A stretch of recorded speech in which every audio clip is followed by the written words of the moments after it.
बृहस्पतिवार व्रत कथा शुरू करने से पहले हाथ में अक्षत और पुष्प ले लें। यदि किसी कारणवश कथा में से उठना पड़े तो भगवान से क्षमा मांग लें। चलिए बृहस्पतिवार व्रत कथा शुरू करते हैं। प्राचीन समय की बात है, भारत में एक राजा राज्य करता था। वह बड़ा प्रतापी तथा दानी था। वह ब्राह्मण और गुरु की सेवा किया करता था। उसके द्वार से कोई भी याचक निराश होकर नहीं लौटता था। वह प्रत्येक गुरुवार को व्रत रखता एवं पूजन करता था। हर दिन गरीबों की सहायता करता था, परंतु यह सब बातें उसकी रानी को अच्छी नहीं लगती थी। वह ना व्रत करती, ना ही किसी को एक पैसा भी दान देती थी। वह राजा से भी ऐसा करने को मना किया करती थी। एक समय की बात है कि राजा शिकार खेलने वन को चले गए। घर पर रानी और दासी थी। उस समय गुरु बृहस्पति साधु का रूप धारण कर राजा के दरवाजे पर भिक्षा मांगने आए। साधु ने रानी से भिक्षा मांगी तो रानी कहने लगी, हे साधु महाराज, मैं इस दान और पुण्य से तंग आ गई हूँ। इस कार्य के लिए तो मेरे पतिदेव ही बहुत हैं। अब आप ऐसी कृपा करें कि सारा धन नष्ट हो जाए और मैं आराम से रह सकूं। साधु रूपी बृहस्पति देव ने कहा, हे देवी, तुम बड़े विचित्र हो। संतान और धन से कोई दुखी नहीं होता, इसको सभी चाहते हैं। पापी भी पुत्र और धन की इच्छा करता है। अगर तुम्हारे पास धन अधिक है तो भूखे मनुष्य को भोजन करवाओ, प्याऊ लगवाओ, ब्राह्मणों को दान दो, कुआं तालाब बनवाओ, निर्धनों की कुंवारी कन्याओं का विवाह करवाओ, धर्मशालाएं बनवाओ, साथ ही यज्ञ आदि करो। इस प्रकार के कर्मों से आपके कुल का और आपका नाम परलोक में भी सार्थक होगा एवं तुम्हें भी स्वर्ग की प्राप्ति होगी। परंतु रानी साधु की इन बातों से खुश नहीं हुई। उसने कहा, हे साधु महाराज, मुझे ऐसे धन की आवश्यकता नहीं जिसको मैं अन्य लोगों को दान देती फिरूं तथा जिसको रखने और संभालने में ही मेरा सारा समय नष्ट हो जाए। साधु ने कहा, हे देवी, यदि तुम्हारी ऐसी ही इच्छा है तो जैसा मैं तुम्हें बताता हूँ वैसा ही करना। बृहस्पतिवार के दिन घर आंगन को गोबर से लीपना, अपने केशों को पीली मिट्टी से धोना, केशों को धोते समय स्नान करना, राजा से कहना वह हजामत करवाए, भोजन में मांस मदिरा खाना, कपड़े धोबी को धुलने के देना। इस प्रकार 7 बृहस्पतिवार करने से तुम्हारा सारा धन नष्ट हो जाएगा। यह कहकर साधु महाराज रूपी बृहस्पति देव अंतर्ध्यान हो गए। रानी ने साधु के कहने अनुसार 7 बृहस्पतिवार तक वैसा ही करने का विचार किया। साधु के बताए अनुसार कार्य करते हुए केवल 3 बृहस्पतिवार ही बीते थे कि उसकी समस्त धन संपत्ति नष्ट हो गई। भोजन के लिए दोनों समय परिवार तरसने लगा तथा सांसारिक भोगों से दुखी रहने लगा। तब राजा रानी से कहने लगा कि हे रानी, तुम यहाँ पर रहो, मैं दूसरे देश को जाता हूँ, क्योंकि यहाँ पर मुझे सभी मनुष्य जानते हैं, इसलिए मैं यहाँ पर कोई काम नहीं कर सकता। अब मैं परदेश जा रहा हूँ, वहाँ कोई काम धंधा करूँगा, शायद हमारा भाग्य बदल जाए। ऐसा कहकर राजा प्रदेश चला गया। वह वहाँ जंगल से लकड़ी काट कर लाता और शहर में बेचता। इस तरह जीवन व्यतीत करने लगा। इधर राजा के बिना रानी और दासियां दुखी रहने लगी। किसी दिन भोजन मिलता और किसी दिन पानी पीकर ही रह जाती। एक समय रानी और दासियों को 7 दिन बिना भोजन के व्यतीत करने पड़े। तो रानी ने अपनी दासी से कहा, हे दासी, यहाँ पास ही के नगर में मेरी बहन रहती है, वह बड़ी धनवान है, तो उसके पास जा और वहाँ से 5 सेर बेजर मांग कर ले आ, जिससे कुछ समय के लिए गुजारा हो जाए। दासी रानी की बहन के पास गई। रानी की बहन उस समय पूजा कर रही थी। बृहस्पतिवार का दिन था। दासी ने रानी की बहन से कहा, हे रानी, मुझे आपकी बहन ने भेजा है, मुझे 5 सेर बेजर दे दो। दासी ने यह बात अनेक बार कही, परंतु रानी की बहन ने कोई उत्तर नहीं दिया, क्योंकि वह उस समय बृहस्पतिवार की कथा सुन रही थी। जब दासी को रानी की बहन से कोई उत्तर नहीं मिला तो वह बहुत दुखी हुई। उसे क्रोध भी आया। वह लौटकर रानी से बोली, हे रानी, आपकी बहन बहुत ही घमंडी है, वह छोटे लोगों से बात नहीं करती। मैंने उससे कहा तो उसने कोई उत्तर नहीं दिया। मैं वापस चली आई। रानी बोली, हे दासी, इसमें उसका कोई दोष नहीं। जब बुरे दिन आते हैं तब कोई सहारा नहीं देता। अच्छे बुरे का पता विपत्ति में ही लगता है। जो ईश्वर की इच्छा होगी वही होगा। यह सब हमारे भाग्य का दोष है। उधर रानी की बहन ने सोचा कि मेरी बहन की दासी आई थी, परंतु मैं उससे नहीं बोली, इससे वह बहुत दुखी हुई होगी। अतः कथा सुन और विष्णु भगवान का पूजन समाप्त कर वह अपनी बहन के घर आई और कहने लगी, हे बहन, मैं बृहस्पतिवार का व्रत कर रही थी। तुम्हारी दासी हमारे घर गई थी, परंतु जब तक कथा होती है तब तक हम लोग ना उठते हैं ना बोलते हैं, इसलिए मैं वहाँ नहीं बोली। कहो दासी क्यों गई थी? रानी बोली, बहन, हमारे घर अनाज नहीं था। वैसे तुमसे कोई बात छिपी नहीं है, इस कारण मैंने दासी को तुम्हारे पास 5 सेर बेजर लेने के लिए भेजा था। रानी की बहन बोली, बहन देखो, बृहस्पति भगवान सबकी मनोकामना पूर्ण करते हैं। देखो, शायद तुम्हारे घर में ही अनाज रखा होगा। यह सुनकर दासी घर के अंदर गई तो वहाँ उसे एक घड़ा भेजर का भरा हुआ मिला। उसे बड़ी हैरानी हुई क्योंकि उसने एक एक बर्तन देख लिया था। उसने बाहर आकर रानी को बताया। दासी अपनी रानी से कहने लगी, हे रानी देखो, वैसे हमको जब अन्न नहीं मिलता तो हम रोज ही व्रत करते हैं।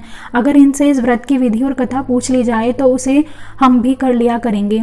दासी के कहने पर रानी ने अपनी बहन से बृहस्पतिवार व्रत के बारे में पूछा। उसकी बहन ने बताया, हे रानी बहन, बृहस्पतिवार को सूर्योदय से पूर्व उठकर स्नान करके बृहस्पतिवार का व्रत करना चाहिए, लेकिन उस दिन सिर नहीं धोना चाहिए। बृहस्पतिवार के व्रत में चने की दाल और मुनक्कों से विष्णु भगवान का केले के वृक्ष की जड़ से पूजन करें तथा दीपक जलावें। उस दिन एक ही समय भोजन करें। भोजन पीले खाद्य पदार्थ का करें और कथा सुनें। इस प्रकार करने से गुरु भगवान प्रसन्न होते हैं, अन्न पुत्र धन देते हैं। इस तरह व्रत और पूजन की विधि बताकर रानी की बहन अपने घर लौट गई। रानी और दासी दोनों ने निश्चय किया कि वे बृहस्पति देव भगवान का पूजन जरूर करेंगी। 7 दिन बाद जब बृहस्पतिवार आया तो उन्होंने व्रत रखा। गुड़साल में जाकर चना और गुड़ बीन लाईं तथा उसकी दाल से केले की जड़ में विष्णु भगवान का पूजन किया। अब भोजन कहाँ से लाएं? दोनों बड़ी दुखी हुई, परंतु उन्होंने व्रत किया था, इस कारण बृहस्पति देव भगवान प्रसन्न थे। वे एक साधारण व्यक्ति के रूप में 2 थालों में सुंदर पीला भोजन लेकर आए और दासी को देकर बोले, हे दासी, यह भोजन तुम्हारे और रानी के लिए है, तुम दोनों करना। दासी भोजन पाकर बड़ी प्रसन्न हुई और रानी से बोली, रानी जी भोजन कर लो। रानी को भोजन आने के बारे में कुछ नहीं पता था, इसलिए वह दासी से बोली, जा तू ही भोजन कर ले, क्योंकि तू हमारी व्यर्थ में हंसी उड़ाती है। दासी बोली, एक व्यक्ति अभी भोजन दे गया है। रानी कहने लगी, वह भोजन तेरे लिए ही दे गया है, तू ही भोजन कर। दासी ने कहा, वह व्यक्ति हम दोनों के लिए 2 थालों में भोजन दे गया है, इसलिए मैं और आप दोनों ही साथ साथ भोजन करेंगी। फिर दोनों ने गुरु भगवान को नमस्कार कर भोजन प्रारंभ किया। उसके बाद से वे प्रत्येक बृहस्पतिवार को गुरु भगवान का व्रत और पूजन करने लगी। बृहस्पति भगवान की कृपा से उनके पास धन हो गया, परंतु रानी फिर पहले की तरह से आलस्य करने लगी। तब दासी बोली, देखो रानी, तुम पहले भी इस प्रकार आलस्य करती थी, तुम्हें धन के रखने में कष्ट होता था, इस कारण सभी धन नष्ट हो गया। अब गुरु भगवान की कृपा से धन मिला है तो फिर तुम्हें आलस्य होता है। बड़ी मुसीबतों के बाद हमने यह धन पाया है, इसलिए हमें दान पुण्य करना चाहिए। तुम भूखे मनुष्यों को भोजन कराओ, प्याऊ लगवाओ, ब्राह्मणों को दान दो, कुआं तालाब बावड़ी आदि का निर्माण करवाओ, मंदिर पाठशाला बनवाकर दान दो, कुंवारी कन्याओं का विवाह करवाओ, धन को शुभ कार्यों में खर्च करो, जिससे तुम्हारे कुल का यश बढ़े तथा स्वर्ग प्राप्त हो और पितृ प्रसन्न हो। दासी की बात मानकर रानी ने इसी प्रकार के कर्म करने प्रारंभ किए, जिससे उनका काफी यश फैलने लगा। एक दिन रानी और दासी आपस में विचार करने लगी कि ना जाने राजा किस दशा में होंगे, उनकी कोई खोज खबर नहीं है। गुरु भगवान से उन्होंने प्रार्थना की और भगवान ने रात्रि में राजा को स्वप्न में कहा, हे राजा उठ, तेरी रानी तुझको याद करती है, अब अपने देश को लौट जा। राजा प्रातःकाल उठकर जंगल से लकड़ियां काटकर लाने के लिए जंगल की ओर चल पड़ा। जंगल से गुजरते हुए वह सोचने लगा, रानी की गलती से कितने दुख भोगने पड़े। रात पार छोड़कर उसे जंगल में आकर रहना पड़ा। जंगल से लकड़ियां काटकर उन्हें बेचकर गुजारा करना पड़ा। उसी समय उस जंगल में बृहस्पति देव एक साधु का रूप धारण कर आए और राजा के पास आकर बोले, हे लक्कड़हारे, तुम इस सुनसान जंगल में किस चिंता में बैठे हो, मुझे बतलाओ। यह सुन राजा के नेत्रों में जल भर आया और साधु की वंदना कर बोला, हे प्रभु, आप सब कुछ जानने वाले हैं। इतना कहकर राजा ने साधु को अपनी संपूर्ण कहानी सुना दी। महात्मा तो स्वभाव से ही दयालु होते हैं। वे राजा से बोले, हे राजा, तुम्हारी पत्नी ने बृहस्पति देव के प्रति अपराध किया था, जिसके कारण तुम्हारी यह दशा हुई है। अब तुम किसी प्रकार की चिंता मत करो, भगवान तुम्हें पहले से अधिक धन देंगे। देखो, तुम्हारी पत्नी ने बृहस्पतिवार का व्रत करना प्रारंभ कर दिया है। अब तुम भी बृहस्पतिवार का व्रत करके चने की दाल व गुड़ और जल को लोटे में डालकर केले के पत्ते से भगवान विष्णु का पूजन करो, फिर कथा कहो या सुनो, भगवान तुम्हारी सब कामनाओं को पूर्ण करेंगे। साधु को प्रसन्न देखकर राजा बोला, हे प्रभु, मुझे लकड़ी बेचकर इतना पैसा नहीं मिलता जिससे भोजन करने के उपरांत कुछ बचा सकूं। मैंने रात्रि में अपनी रानी को व्याकुल देखा है, मेरे पास कोई साधन नहीं है जिससे समाचार जान सकूं। फिर मैं बृहस्पतिवार की कौन सी कहानी कहूं या सुनूं, मुझको तो कुछ भी मालूम नहीं है। साधु ने कहा, हे राजा, तुम किसी बात की चिंता मत करो। बृहस्पतिवार के दिन तुम रोजाना की तरह लकड़ियां लेकर शहर में जाओ, तुम्हें रोज से दुगना धन प्राप्त होगा, जिससे तुम भली भांति भोजन कर लोगे तथा बृहस्पति देव की पूजा का सामान भी आएगा। बृहस्पति देव की कथा इस प्रकार है। प्राचीन काल में एक बहुत ही निर्धन ब्राह्मण था। उसकी कोई संतान नहीं थी। वह नित्य पूजा पाठ करता, परंतु उसकी स्त्री बहुत मलिनता के साथ रहती थी। वह ना स्नान करती, ना किसी किसी देवता का पूजन करती थी। प्रातःकाल उठते ही सर्वप्रथम भोजन करती, बाद में कोई अन्य कार्य करती। ब्राह्मण देवता बहुत दुखी रहते, पत्नी को बहुत समझाते, किंतु उसका कोई परिणाम न निकलता। भगवान की अनुकंपा से एक समय उस ब्राह्मण की पत्नी गर्भवती हुई और 10वें महीने एक सुंदर कन्या को जन्म दिया। निर्धन ब्राह्मण कन्या के जन्म से बहुत दुखी हुआ। धीरे धीरे ब्राह्मण कन्या बड़ी होने लगी। बचपन से ही उस कन्या की रुचि भगवान विष्णु की पूजा में थी। वह प्रातः उठते ही स्नान आदि करके भगवान विष्णु की पूजा करने मंदिर में जाती थी। बृहस्पतिवार को व्रत करके विधिवत पूजा पाठ करती थी। पूजा पाठ के बाद वह पढ़ने के लिए पाठशाला में जाती थी। घर से चलते हुए मुट्ठी भर जौ साथ लेकर जाती और पाठशाला के रास्ते में थोड़े थोड़े जौ गिराती जाती। जब वह पाठशाला से घर लौटती तो जौ के वह दाने सोने में बदले हुए मिलते। लड़की सभी सोने के दाने बीन लाती। एक दिन जब वह सोने के दानों को साफ कर रही थी तो उसकी माँ ने कहा, बेटी, सोने के दाने साफ करने के लिए सोने का सूप भी होना चाहिए।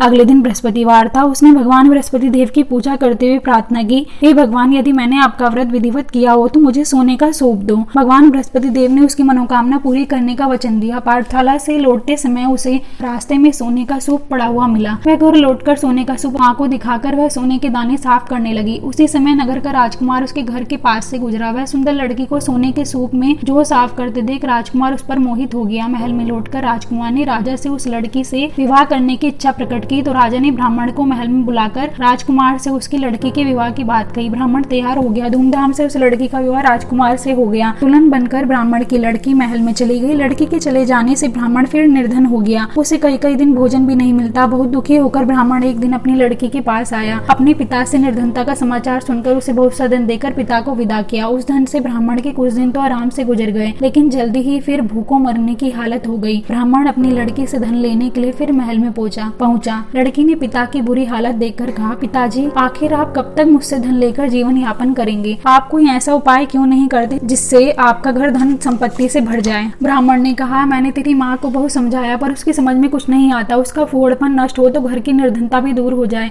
तब कुछ सोचकर लड़की ने पिता से कहा, पिताजी, आप कुछ दिनों के लिए माँ को मेरे पास छोड़ जाओ। तब कुछ सोचकर ब्राह्मण पत्नी को लड़की के पास महल में छोड़ गया। लड़की ने अपनी माँ से कहा, माँ, तुम कल प्रातः उठकर स्नान आदि करके भगवान बृहस्पति देव की पूजा अवश्य करना। पूजा करने से तुम्हारी निर्धनता अवश्य दूर हो जाएगी। लेकिन उसकी माँ ने उसकी कोई बात नहीं मानी। तब क्रोधित होकर लड़की ने अपनी माँ को एक कक्ष में बंद कर दिया। सूर्योदय के समय माँ को उठाकर जबरदस्ती उसे स्नान कराया और फिर मंदिर में ले जाकर भगवान बृहस्पति देव की पूजा कराई। कुछ दिनों तक ऐसा करने से माँ की बुद्धि में परिवर्तन हुआ और वह स्वयं बृहस्पतिवार का व्रत रखने लगी। उसके व्रत रखने से ब्राह्मण के घर में भगवान विष्णु की अनुकंपा से धन की वर्षा होने लगी। दोनों पति पत्नी धन संपत्ति पाकर आनंद पूर्वक जीवन यापन करते हुए विष्णु धाम को चले गए। लक्कड़हारा बने राजा ने उन साधु से भगवान बृहस्पति देव की यह कथा सुनकर बृहस्पतिवार का व्रत करके भगवान विष्णु की पूजा की। उस दिन से उसके सभी कलेश दूर हो गए। लेकिन अगले बृहस्पतिवार को कामकाज में अधिक व्यस्त रहने के कारण उसने भगवान बृहस्पति देव का व्रत नहीं किया। भगवान बृहस्पति देव लक्कड़हारे से क्रोधित हो गए और उसे भूल की सजा दी। उस दिन नगर के राजा ने नगर में घोषणा करके सबको सूचित किया, प्रत्येक नागरिक मेरे महल में भोजन करने आए। जो नहीं आएगा उसे अपराधी मानकर भारी दंड दिया जाएगा। लक्कड़हारा बने राजा ने उस नगर के राजा की घोषणा तो सुनी, लेकिन जंगल से लकड़ी काट कर लाने और उन्हें बेचने में देर हो जाने के कारण वह समय पर महल में भोजन करने नहीं जा सका। अतः राजा के सैनिक लक्कड़हारे को पकड़कर महल में ले गए। राजा ने उसे महल के कक्ष में बिठाकर भोजन कराया। उस कक्ष में खूंटी पर रानी का सोने का हार लटका हुआ था। लक्कड़हारा अकेला उस कक्ष में भोजन कर रहा था। तभी उसने एक आश्चर्यजनक घटना घटती देखी। देखते ही देखते वह खूंटी हार को निगल गई। थोड़ी देर के बाद राजा ने हार को गायब देखा तो लक्कड़हारे को कारावास में डलवा दिया। लक्कड़हारा मन ही मन अपने भाग्य को कोसने लगा। तभी उसने जंगल में मिले साधु का स्मरण हो गया। थोड़ी देर में भगवान बृहस्पति देव सन्यासी के रूप में उसके सामने प्रकट हुए और कहा, हे लक्कड़हारे, तूने भगवान बृहस्पति देव की पूजा नहीं की, इसी कारण तुम्हें कष्ट हुआ है। लेकिन अब चिंता मत करो, बृहस्पतिवार के दिन कारागार के दरवाजे पर तुम्हें कुछ पैसे पड़े हुए मिलेंगे। उन पैसों से भगवान बृहस्पति देव का व्रत करके उनकी पूजा करोगे तो तुम्हारे सब दुख नष्ट हो जाएंगे।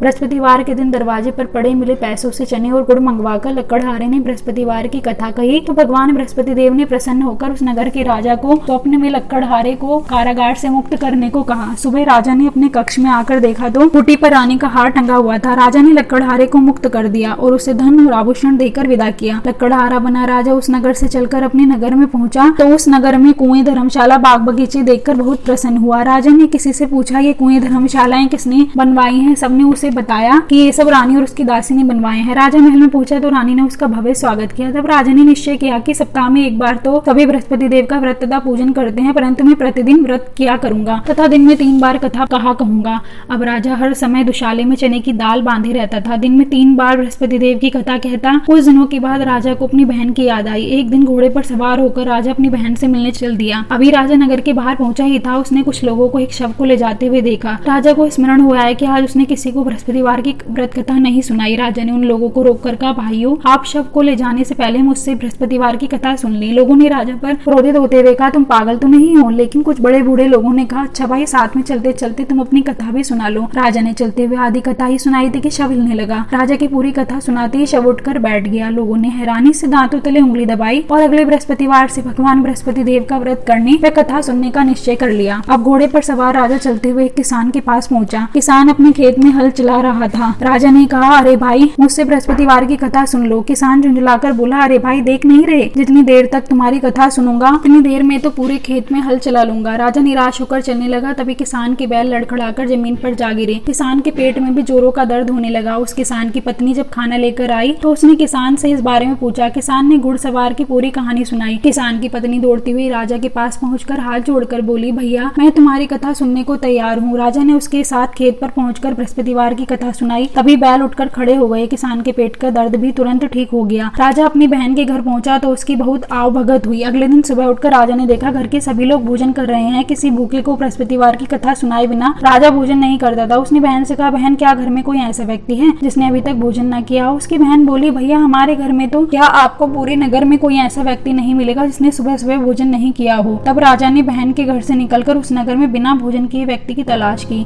एक गडरिये के घर में उसका बेटा बीमार होने के कारण भूखा रह गया था। राजा ने उसको जाकर बृहस्पतिवार की कथा सुनाई। कथा सुनते सुनते गडरिये का बीमार बेटा बिल्कुल ठीक हो गया। सबने राजा की बहुत प्रशंसा की। एक दिन राजा ने अपनी बहन से कहा, बहन, अब हम अपने घर जाना चाहते हैं, तुम भी हमारे साथ चलो, कुछ दिन वहाँ रहकर लौट आना। राजा की बहन ने अपनी सास से पूछा तो सास ने ताने मारते हुए कहा, बहू, मायके जाना हो तो अकेली जाना, मेरे पोतों को नहीं ले जाना। तुम्हारे भाई की कोई संतान नहीं है, कहीं तुम्हारी भाभी मेरे पोतों पर कोई जादू टोना ना कर दे। दूसरे कक्ष में बहन की सास की बातें सुनकर राजा दुखी मन से अकेला ही अपने नगर को लौट गया। रानी ने राजा से कहा, आप तो अपनी बहन को साथ लाने की बात कर रहे थे, फिर बहन को साथ क्यों नहीं लाए? तब राजा ने दुखी होते हुए कहा, रानी, हम ही संतान हैं, इसलिए कोई हमारे घर आना पसंद नहीं करता। रानी ने राजा को समझाया, हे प्राणनाथ, हमें बृहस्पति देव ने सब कुछ दिया है, अब भगवान बृहस्पति देव हमें संतान भी अवश्य देंगे। बृहस्पतिवार को विधिवत व्रत करते हुए राजा रानी ने भगवान बृहस्पति देव से संतान के लिए प्रार्थना की। कुछ दिनों के बाद उन्होंने स्वप्न में दर्शन देते हुए कहा, हे राजन, तेरी मनोकामना अवश्य पूर्ण होगी। एक सप्ताह बाद ही रानी गर्भवती हुई। 10वें महीने रानी ने एक सुंदर पुत्र को जन्म दिया। राजा रानी जीवन पर्यंत बृहस्पतिवार का व्रत करते रहे। उनके घर में धन की वर्षा होती रही। इस तरह आनंद पूर्वक जीवन यापन करते हुए राजा रानी भगवान बृहस्पति देव की अनुकंपा से मोक्ष को प्राप्त करके सीधे बैकुंठ धाम पहुंच गए। बृहस्पतिवार को विधिवत व्रत करके जो स्त्री पुरुष भगवान विष्णु की पूजा करते हैं, उनकी सभी मनोकामनाएं पूरी होती हैं। जय बृहस्पति देव। इस प्रकार बृहस्पति व्रत कथा संपन्न हुई। दोस्तों, अगर आपको हमारी ये वीडियो पसंद आई हो तो प्लीज इसे लाइक करें और हमारे चैनल को प्लीज